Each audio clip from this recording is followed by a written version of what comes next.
I remember looking desperately at a whole bucket of potatoes which I was supposed to peel. After mopping the floor and dusting the entire mansion, I had no energy at all for potatoes, but nobody cared about it.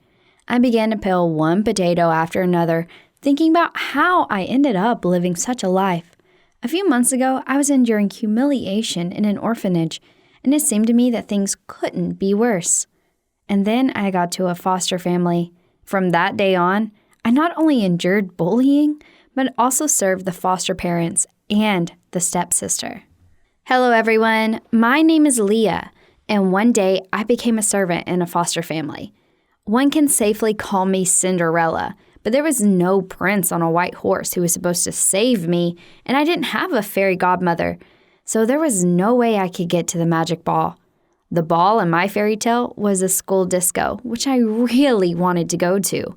Oh yeah, of course, my new parents would rather make me clean toilets, cook dinner for the whole family, or dust every little book in their huge library again, than let me go to a fun party. Hey you, why are you working so slowly? The voice of my stepsister Alice pulled me out of my sad thoughts. This mean girl decided to put me in my place. But on that day, I was definitely not going to silently listen to her claims. Try to work at least at my pace. I'll look at you, I muttered to myself. How dare you talk to me like that, you ugly creature? Alice swung and gave me a slap in the face. I could have limited myself to insults in response, but I could not resist and grabbed a saucepan, pouring on the offender, the water in which I was washing off dirt from potatoes. Alice screamed so loud that she, or would it be better to say our, parents, immediately ran into the kitchen. What is going on here? Mom exclaimed in indignation. This stupid girl poured dirty water on me. She spoiled my new suit. And that was when I regretted my antic. My foster mother sent me straight to the attic. I've already been there before for my misdeeds. That place, I must tell you, is not really pleasant. Rats and spiders were my neighbors. It was terribly cold and scary there. It constantly seemed to me that in addition to rodents and insects, ghosts lived in the attic. I thought I would be deprived of my room just for a while. However, my foster mom said that from now on, her beloved Pomeranian would live in that room. That was supposed to be mine. At least he behaves, unlike you, ungrateful girl. I brought all my things to the attic, lay down on a worn-out, uncomfortable mattress, and burst into tears. After that incident with the pot of water, my foster family began to treat me even worse, and the list of my responsibilities began to grow day by day. Since then, after classes, I didn't do my homework like all the normal children do, but headed to the stable and looked after the horses. I had to do my homework at night by candlelight because my foster parents turned off the lights in the attic after 10 p.m. As you already understood in this family, the dog and horses were treated better than me. But I remember how happy I was when I found out that I was adopted by the richest people in the whole city. I thought that I would live like a princess, wear beautiful clothes, live in my own huge room, visit cafes, and go to a movie theater together with the members of my new family. What an idiot! Who knew that in the end I would become Cinderella? I remember being brought to a huge mansion, and almost at the doorstep, I was given an impressive list of responsibilities. You should be grateful to us for making you a part of our family, Mom said. Not a trace was left of that sweet woman who I thought she was after the first meeting. If you obey and try your best, you will receive pocket money, added my father. But this list is so huge, I tried to argue. Modern children are so lazy. In the orphanage, you were not taught to work at all, Mom grumbled. That's how I became handmaid. There was another servant in the house, but all the main responsibilities of the household fell on my shoulders for a long time. I could not understand why this family adopted me until the moment when I was taken to a social event. Mom even bought me a beautiful evening dress and told her stylist to give me a beautiful hairstyle. It was all too good to be true. I realized where the problem was when the journalist who came to the party decided to interview our family. Everyone admired my new parents as they were not afraid of difficulties and did a good job. They have adopted a child from the orphanage. We love our adopted daughter very much, Mom said while smiling, holding my hand. Leah is a real miracle. My father supported her, while my stepsister suddenly hugged me and kissed me on the cheek. The performance was over. As soon as we crossed the threshold of our house, Alice took away my evening dress. For half the night I was performing my duties as a servant. All the fake love for me vanished as soon as the cameras turned off, and it has always been like this. In public, we are an ideal, loving family, while within the walls of the mansion, we're strangers to them.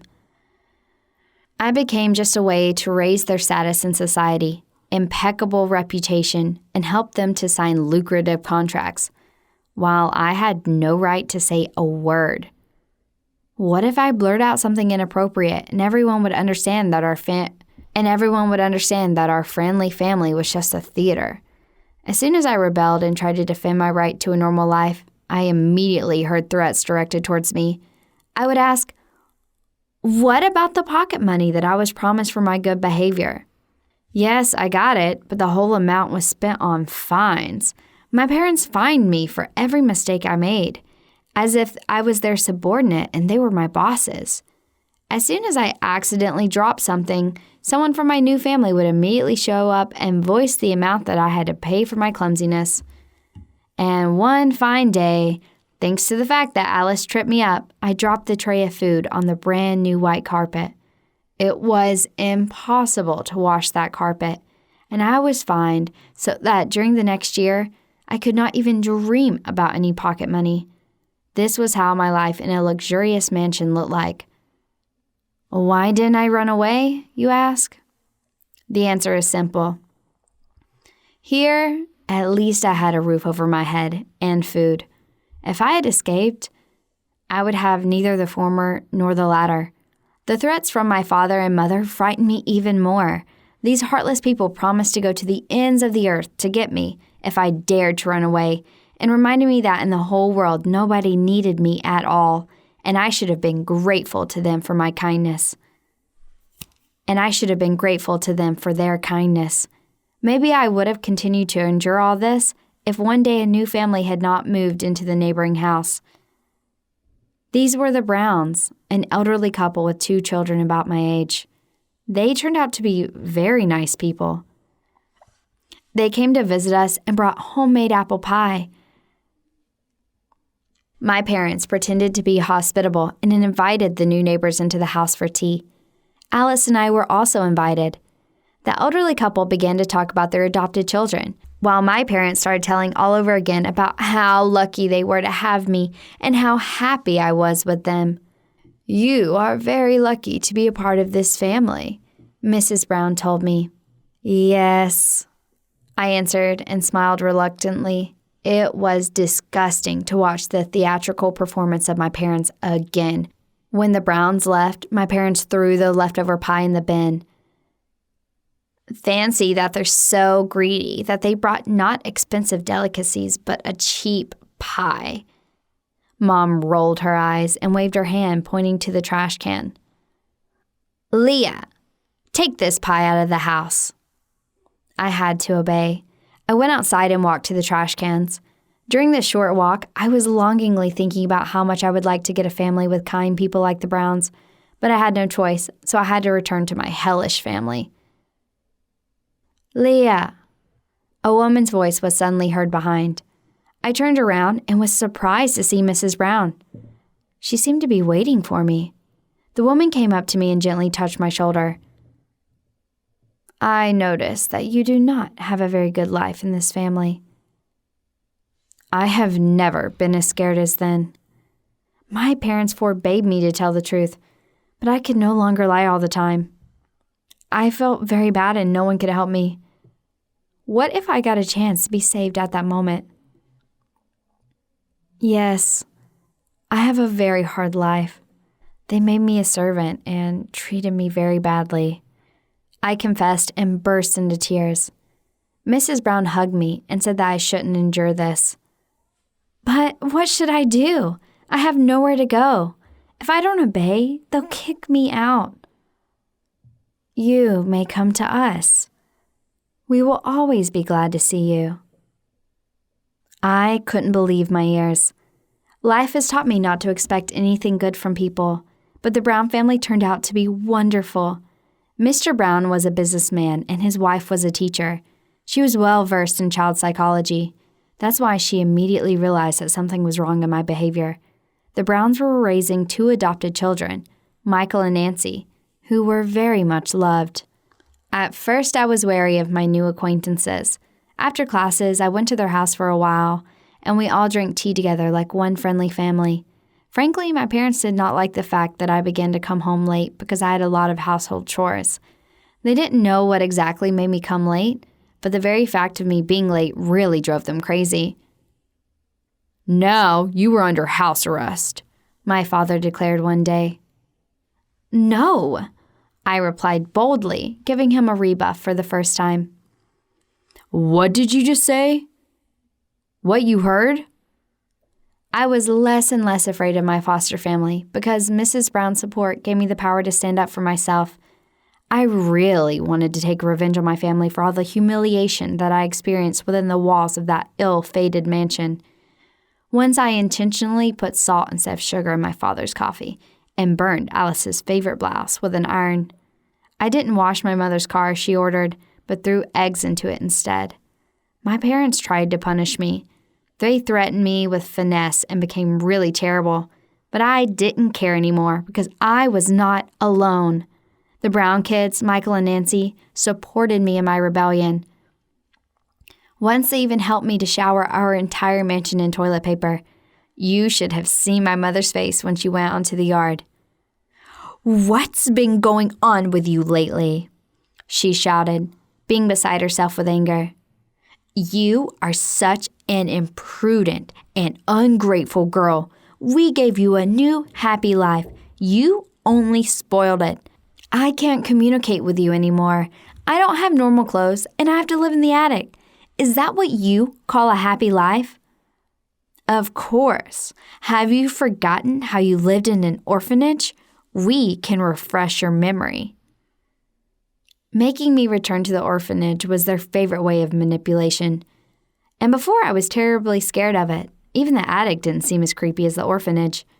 But now I was not afraid. Moreover, I decided that it was time to put an end to the constant bullying. Once my parents decided to hold another social event in the mansion, everything went as usual. Everyone was admiring their kindness while my mother was showering me with the words of love for me again. Well, of course, a reporter from a popular glossy magazine happened to be right next to her. "I'm so glad that my children live in an atmosphere of happiness and love. Isn't that true, Leah?"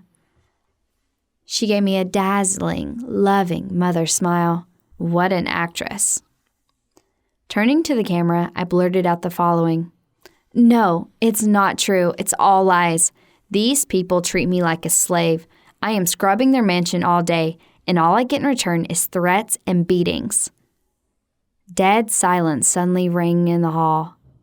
All eyes were fixed on me. A journalist was the first one who was able to speak again. "But in other interviews, Leah, you said the opposite." "Because I was forced to. Come on, let's go. I'll show you how I really live. It will be a stunning reportage." And while my parents were recovering from shock, I was already taking the guests to the attic. They were horrified when seeing the conditions in which I lived. And then I pulled my trump card from my sleeve. I turned on the voice recorder, which was the kind the Browns had given me, and turned on the recent recordings. And in the first one, Alice was tormenting me. In the second one, my father told me that I would not go to bed until I finished all the housework. In the third one, my mother ordered me to give her my last pocket money. Of course, my parents tried to justify themselves somehow, but what those present had heard and seen was quite enough for them, especially for the journalist. The very next day, a scandalous article about our family was published. It evoked the interest of guardianship authorities. They wanted to immediately take me to the orphanage from that family. Of course, I didn't want to go back to another hell. That's why, with tears in my eyes, I asked for the Browns to adopt me. "We won't abandon you, Leah," Mrs. Brown promised, and very soon I moved in with them. My previous foster family had to leave the elite area to escape from embarrassment. All the media said that those parents went bankrupt because their reputation in society had been ruined, and no one wanted to deal with such a rotten family. Moreover, the neighbors constantly looked askance at them and were whispering something behind their backs. Alice was expelled from the elite school where she had studied because her parents had no money to pay for her education and excellent grades. Alas, without bribes, Alice was unable to get even good grades. For me, this whole story also did not pass without a trace as well. I've received anonymous threats there for a long time, and I knew perfectly well that my former foster family was sending them. They really wanted to intimidate me and make me feel guilty. Maybe I could have felt sorry for them while trying to ruin their lives. They had also spread negative rumors about Mrs. Brown, telling that when she was young, she was in prison. Of course it wasn't true, but no one was trying to clear everything up since she worked at a prestigious school, and the management did not need any rumors. Mrs. Brown was fired. While I was in revenge, I collected all the threatening notes I had received and went to the police, letting them know where to look for the criminals.